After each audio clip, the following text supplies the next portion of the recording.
بسم اللہ الرحمن الرحیم۔ ڈسکور اوریجنل کے معزز ناظرین السلام علیکم۔ اب کس نمبر 409 ملاحظہ فرمائیں۔ چاند بھائی نے اس کا پورا انتظام کر لیا ہے اور اللہ نے چاہا تو تمہاری مدد سے سونا نکالنے کا یہ کام مکمل ہوتے ہی حاجی عبداللہ کا کام بھی تمام ہو جائے گا۔ وہ اسی طرح غائب ہو جائے گا جیسے ایک ٹرک سونے کا غائب ہو گیا تھا۔ نہ دلاور کو اس ٹرک کا پتہ چل سکا تھا، نہ حاجی کے بارے میں معلوم ہوگا۔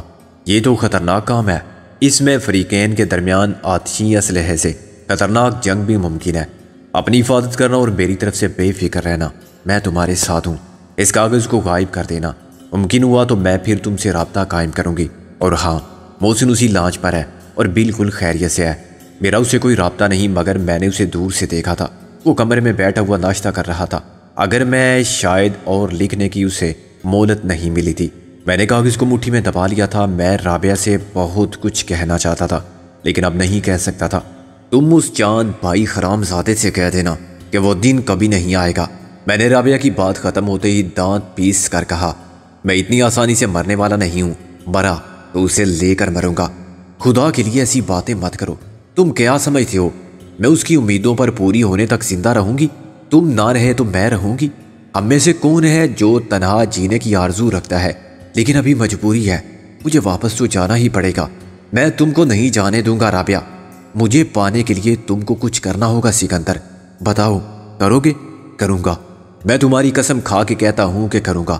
تم اس کمینے حاجی کو میری طرف سے یقین دلا دینا کہ وہ خود تو مجھے مجبور نہیں کر سکتا، لیکن اب میں مجبور ہوں، میں نے کہا، اور ادھر ادھر دیکھا کہ اس کاغذ کے پردے کو کہاں ضائع کروں، مگر وہاں ایسی کوئی جگہ نہیں تھی، نہ کھڑکی، نہ روشن دان، نہ ٹائلٹ کا فلیش۔ میں اسے پردہ کرتا تب بھی حاجی کو شک ہو جاتا۔ اسے جلاتا تو اس کی راکھ دیکھ لیتا۔ رابعہ کی راز کو راز رکھنے اور اسے افشائے راز کے عذاب سے بچانے کے لیے میں نے اس کاغذ کے گولے کو منہ میں دبا لیا اور دانتوں سے چبانے لگا۔ پاگل ہو گیا ہو کیا؟ رابعہ نے کہا۔ ہاں کر دیا ہے تم نے۔ میں نے کاغذ کو لعاب دہن کے ساتھ ہلا کے چباتے ہوئے کہا، مجھے اس سے اور بھی سوالات کرنے تھے جو کسی بھی طرح براہ راست نہیں کیے جا سکتے تھے۔ یہ نہ رابعہ کو معلوم ہو سکتا تھا اور نہ مجھے کہ دیواروں کے کان کہاں ہیں اور کتنے حساس ہیں۔ یہ بھی ممکن تھا کہ ہم عین کسی پوشیدہ مائکروفون کے سامنے کھڑے ہوئے ہوں اور ہماری سرگوشی بھی سنی جا سکتی ہو۔ ادھر ادھر دیکھنے سے مجھے ان 4 افراد کے ذاتی اسباب کا خیال آیا جو شیلف پر تھا اور الماریوں میں بند تھا۔ اس میں کوئی پنسل قسم یا بال پوائنٹ ضرور ہوگا، اور میرا خیال درست تھا۔ مجھے ایک شیلف پر سے پنسل اور نوٹ بک دونوں مل گئے۔ میں نے نوٹ بک کا ایک صفحہ پھاڑ کے لکھا، کیا تم مجھے یا محسن کو کسی قسم کا اسلحہ فراہم کر سکتی ہو؟ رابعہ نے اسے پڑھا اور نفی میں جواب دینے کے لیے ساری لاتے ہوئے کاغذ کی گولی بنا کے منہ میں رکھ لی۔ میں نے دوسرے کاغذ پر لکھا، ہر سوال پر ایک کاغذ کا ٹکڑا کھانے سے ہاضمہ خراب ہوگا۔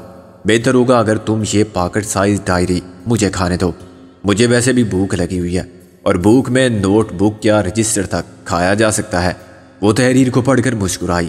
پھر میں نے لکھا، حاجی اور اس کے ساتھیوں کے پاس تو اسلحہ یقیناً ہوگا، اگر ہے تو کیا وہ تمہارے ہاتھ نہیں لگ سکتا؟ اس نے نفی میں پھر سار کو دائیں بائیں ہلایا۔ میں نے پوچھا، اس لانچ پر کل کتنے افراد ہیں؟ رابعہ نے مجھ سے پنسل دینے کے لیے ہاتھ بڑھایا اور پھر اشاروں کی زبان میں جواب دینے کو ترجیح دی۔ اس نے مجھے دونوں ہاتھوں کی 10 انگلیاں دکھا دی۔ یہ تو پوری فوج ہے۔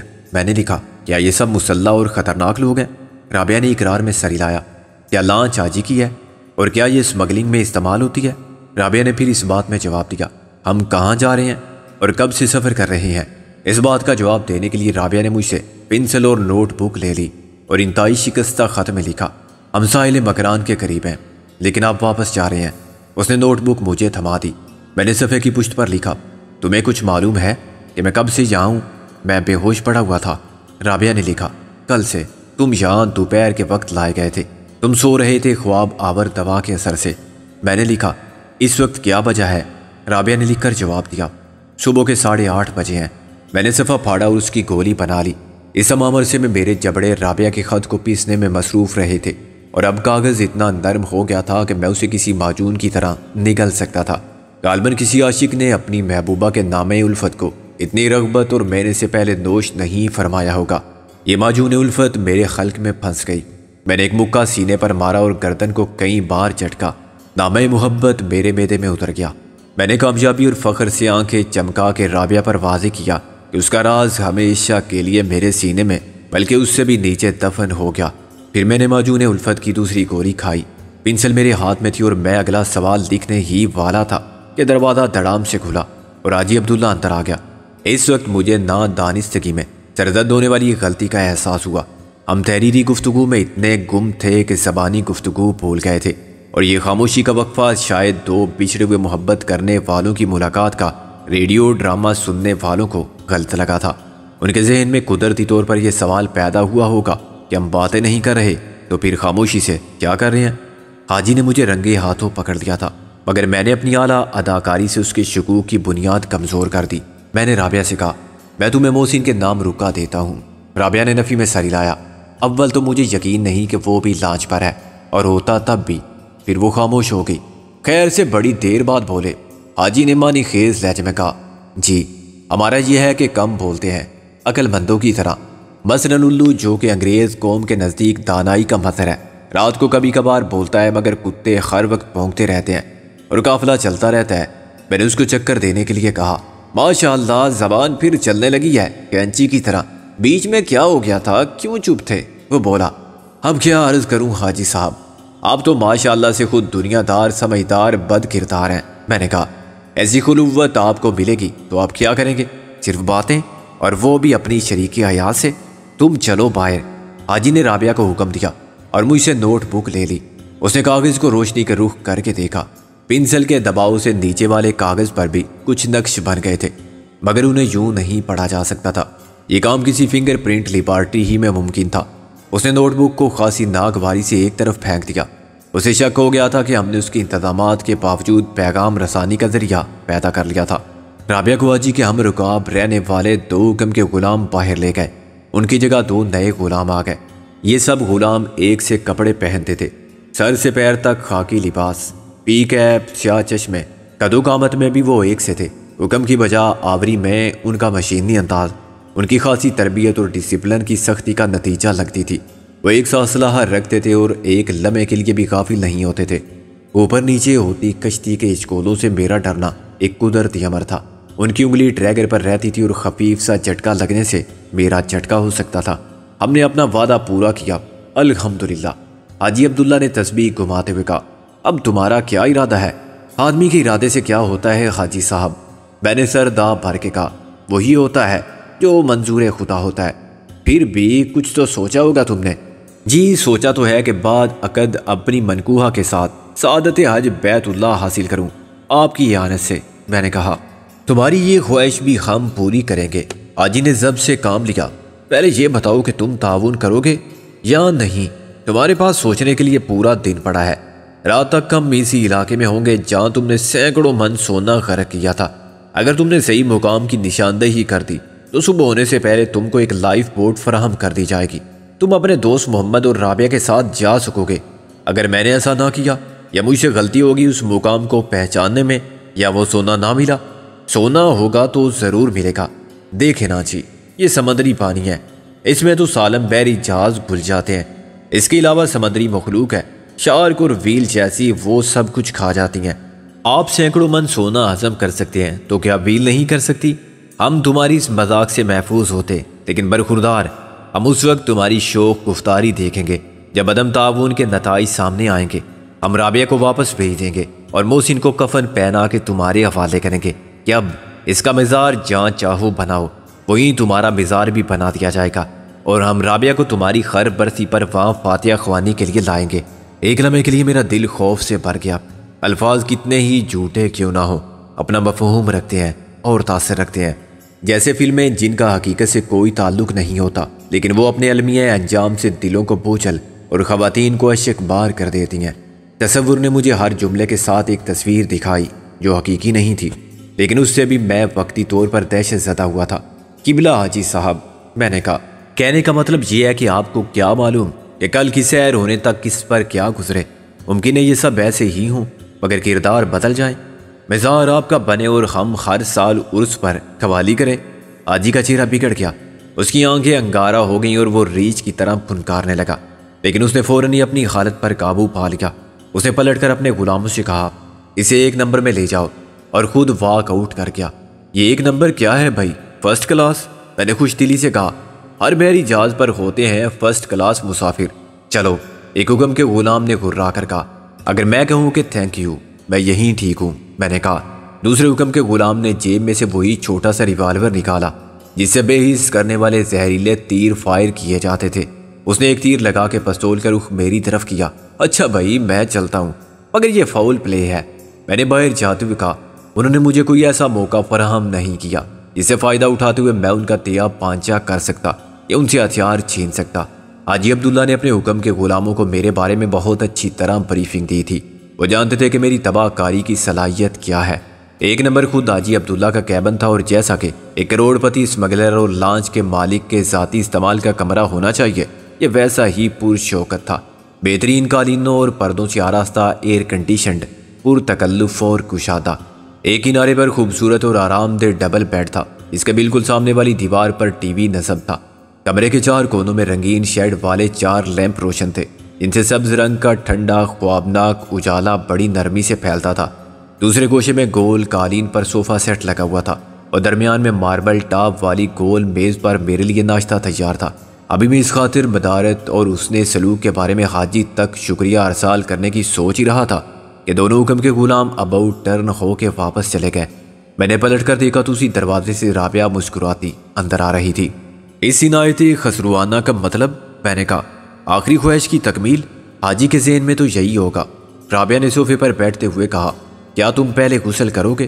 پہلے اور بعد میں کیا؟ میں نے کہا، یہ کوئی اجلے عروسی تو نہیں ہے تمہارا؟ رابعہ کا رنگ لال پڑ گیا۔ اتر گئے پٹری سے۔ بی بی رابعہ، یہ جو اپنا حاجی ہے، کہ یہ واقعی میری آخری خواہش پوری کر سکتا ہے؟ میں نے کہا، کیا ہوگی وہ خواہش؟ بدتمیزی مت کرنا۔ لا حول ولا قوت الا باللہ۔ میں ایک شریف النفس، نجیب الطرفین، رقیق القلب قسم کا آدمی ہوں۔ آدمی کیا، عاشق ہوں۔ میں نے کہا، میں چاہتا ہوں کہ وہ ذرا سی دیر کے لیے حاجی سے مولوی بن جائے، 4 بندے پکڑ لائے، 2 گواہ اور 2 وکیل۔ نکاح پڑھانا تو آتا ہوگا اسے، نہیں تو میں خود پڑھ لوں گا، سیلف سروس۔ آپ بولتے رہیے، میں نے یہ کافی بنا کے رکھ دیا، اور یہ دیکھیے میں ناشتہ بھی شروع کر رہی ہوں۔ رابعہ نے کہا۔ میں اس کے سامنے بیٹھ گیا۔ کافی، مجھے تو سچ مجھ ایسا لگ رہا ہے جیسے کل صبح سزائے موت ہونے والی ہے مجھے۔ مدت سے یہ منظر میں نے خواب میں بھی نہیں دیکھا تھا۔ کافی، سلائس مکھن، آملیٹ، سگریٹ، اور تم میرے اتنے قریب۔ تم بہت کمزور ہو گئے ہو، رابعہ نے کہا، اور تم بہت زیادہ خوبصورت ہو گئی ہو۔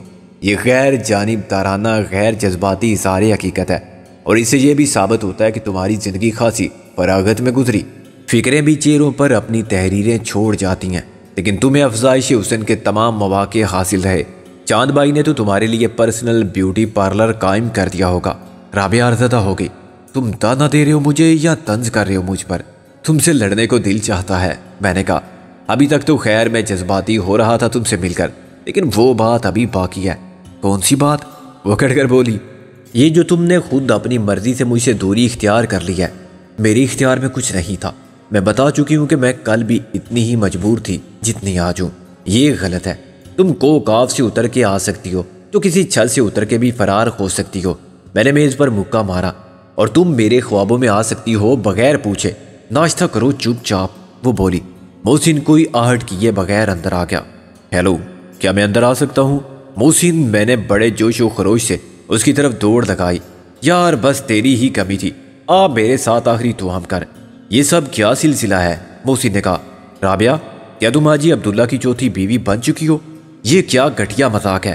رابعہ نے خفگی سے کہا، میں نے تم کو کئی بار دیکھا، آتے جاتے، آزادانہ گھومتے پھرتے، اچھے سے اچھے کپڑوں میں، حاجی صاحب سے گفتگو کرتے اور سمندر کے سفر سے لطف اندوز ہوتے۔ محسن نے کہا، اس کا یہ مطلب نکلتا ہے حاجی جیسا پاجی کسی پر بے سبب مہربان نہیں ہوتا، اور تم کو یہ VIP ٹریٹمنٹ مل رہا ہے تو آخر کس لیے؟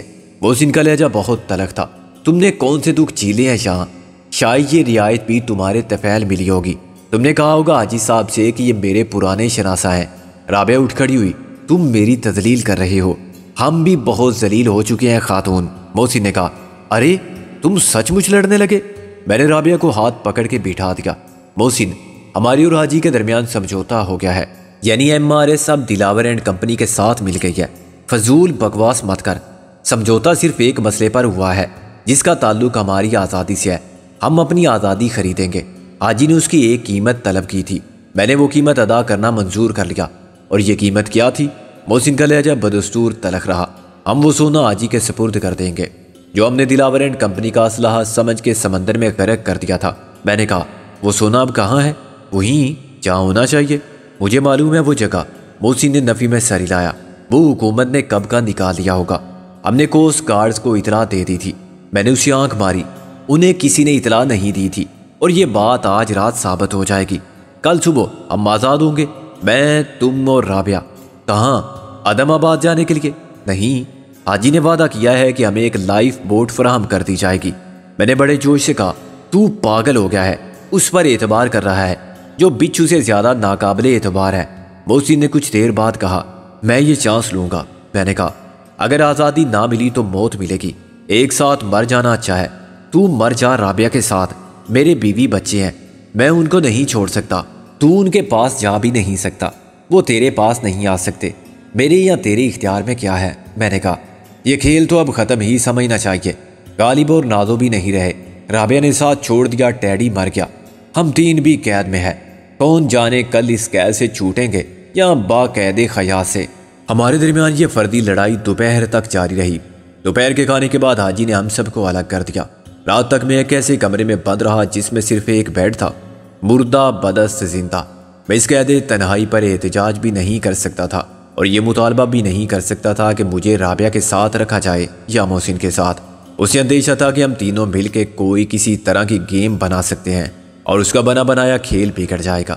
ابھی تک وہ میری طرف سے تو مطمئن تھا کہ میں رابعہ کی خاطر اس سے تعاون کر رہا ہوں، مگر محسن پر اس کا کوئی دباؤ نہ تھا۔ میں نے اس فرصت میں نازو اور غالب کے بارے میں سوچا۔ معلوم نہیں ان پر اس جہاز کے اندر پہنچنے کے بعد کیا بیتی ہوگی، جو کسی طرح بھی دشمن کے قلعے سے کم نہ تھا۔ اگر وہ جہاز پر جگہ حاصل کرنے میں کامیاب رہے تو اب کہاں ہیں؟ کیا ایس کرانتی تھرڈ روانہ ہو گیا؟ ہم نے تو کہا تھا کہ وقت مقرر پر اور شاید جمیل کے بنائے ہوئے نقشے کے مطابق ہم ان سے آ ملیں گے۔ انہوں نے ہمارا انتظار کیا ہوگا اور ہمارے وہاں پہنچنے کی امید لگا رکھی ہوگی۔ ان کو ہر قسم کے اندیشوں نے پریشان کر دیا ہوگا۔ اب ہم ان سے کیسے ملیں گے اور کہاں ملیں گے؟ اندیشے مجھے آنے والی رات سے بھی تھے۔ اس رات کے دوران میں بہت کچھ ہو سکتا تھا۔ محسن نے ٹھیک کہا تھا، سونا تو اب وہاں نہیں ہوگا۔ ہم نے متعلقہ حکام تک اطلاع پہنچانے کا بندوبست کر لیا تھا۔ کسٹم والے یا ملٹری انٹیلیجنس والے وہاں سے ٹرک اور اسلحہ سونا سب لے جا چکے ہوں گے۔ حاجی کو عین وقت پر مایوسی ہوگی تو وہ کیا کرے گا؟ یہ ہو سکتا ہے کہ شدید اشتعال کی کیفیت میں وہ ہم سب کو شوٹ کر دے، کوئی سوال کیے بغیر اور وضاحت کا موقع دیے بغیر۔ یہ بھی ممکن ہے کہ چاند بھائی کا چھاپا مار دیر سے آئیں، یا آئیں تو حاجی کی فوج کا مقابلہ نہ کر سکیں، مقابلہ کریں تو اس میں سب مارے جائیں۔ یہ کھلے سمندر کی جنگ تھی، اس کے خطرات کو نظر انداز نہیں کیا جا سکتا تھا۔ کاش کوئی ایسی صورت ہوتی کہ ہم لڑے بھیڑے بغیر نکل جاتے، لیکن حاجی کوئی چانس نہیں لے رہا تھا۔ اس کے حفاظتی انتظامات ایسے تھے کہ مجھے ابھی تک کسی کی غفلت یا غلطی سے فائدہ اٹھانے کا موقع نہیں ملا تھا۔ حالانکہ میری کوشش تھی کہ صرف ایک حکم کے غلام کو قابو کر لوں اور اسے ہتھیار چھین لوں، ایک کے بعد دوسرا اور دوسرے کے بعد تیسرا۔ اسی صورت میں قابو کیا جا سکتا تھا کہ میرے پاس بھی کچھ ہو۔ مجھے وقت کا کوئی اندازہ نہ تھا۔ اس کمرے میں ایک لائٹ نہ ہوئی تو مکمل اندھیرا ہوتا۔ لانچ اب کس سمت میں رواں تھی یہ بھی میں نہیں جانتا تھا۔ میں نے کچھ وقت سو کے بھی گزارا اور اس وقت اٹھا جب حاجی نے مجھے بیدار کیا۔ کیا وقت ہوا ہے؟ میں نے اٹھ کر بیٹھتے ہوئے کہا، رات کے 9:30 بجے ہیں اور ہم تقریباً اس علاقے میں ہیں۔ وہ تھا تو کراچی کا ساحل اور کرنگی کریک کا علاقہ۔ ہم 10-15 میل کی پٹی کو کھنگال سکتے ہیں، وہ بولا، بلکہ کھنگال چکے ہیں۔ ہمارے پاس سمندری کی تہہ میں معدنیات کا پتہ چلانے والے آلات ہیں اور اندھیرے میں فوٹوگرافی کا سامان بھی ہے۔ ساحل کے قریب تو ہمیں کچھ نہیں ملا۔ زیادہ گہرے سمندر میں ہم گئے نہیں کیونکہ اس وقت ہمارے پاس وہ ساز و سامان نہیں تھا جو ہم آج لائے ہیں۔ آج تم گہرے سمندر میں اترو گے، ویسے تو تمہارا ذاتی وزن بھی کافی ہے تمہیں تہہ میں بٹھانے کے لیے، لیکن تم پیروں میں چکی کے پاٹ باندھ لو تو یہ کام تم کرو گے برخوردار غوطہ خوری کا لباس پہن کے۔ حاجی مسکرایا، تم کہو گے تو ہم چکی کے پاٹ بھی فراہم کر دیں گے۔ کیمرہ تمہارے پاس ہوگا اور اس کی تصویر ہم اوپر دیکھیں گے۔ اگر ہمیں سونا نظر آ گیا تو ہم تمہیں نکال لیں گے، ورنہ میں نے کہا آپ بھی آ جائیں گے، ورنہ یہ کہ جب سورہ اسرافیل پھونکا جائے گا تو تم اسی سمندر کی تہہ سے اٹھ کے آ جانا۔ حاجی نے کہا ویری گڈ، میں نہا دھو کے پہنچوں گا میدان حشر میں، مگر حاجی صاحب میں اکیلا اتروں گا؟ سنا ہے نیچے سمندری مخلوق بھی ہوتی ہے، اگر میں کسی ویل کے کھلے مین ہول میں نہ اترا تب بھی یہ ممکن ہے کہ مجھے کوئی جل پری لے جائے۔ فکر مت کرو، ہم محسن کو تمہارے ساتھ بھیج رہے ہیں، تم بچپن سے ساتھ ہونا، کبھی جدا نہیں ہوئے، حاجی نے کہا۔ اسی وقت ایک زبردست دھماکہ ہوا اور مجھے یوں محسوس ہوا جیسے لانچ کسی چٹان سے ٹکرا گئی ہے۔ حاجی میرے ساتھ ہی منہ کے بل گرا۔ میں نے باہر عجیب سا شور سنا، بہت سے لوگ بیک وقت چلا رہے تھے۔ گرنے سے پہلے میرا سر سامنے والی دیوار سے ٹکرایا تھا۔ اس صدمے نے وقتی طور پر مجھے چکرا دیا۔ اگر میں سنبھل سکتا تو اس موقع سے بھرپور فائدہ اٹھاتا، مگر مجھے اٹھنے میں دیر ہوئی۔ حاجی مجھ سے پہلے کھڑا ہو گیا تھا اور اس کے دونوں محافظ بھی اپنے قدم جما چکے تھے۔ تم اس کا خیال رکھو، حاجی نے رومال سے چہرہ صاف کیا۔ ہم دیکھتے ہیں یہ کیسا شور ہے۔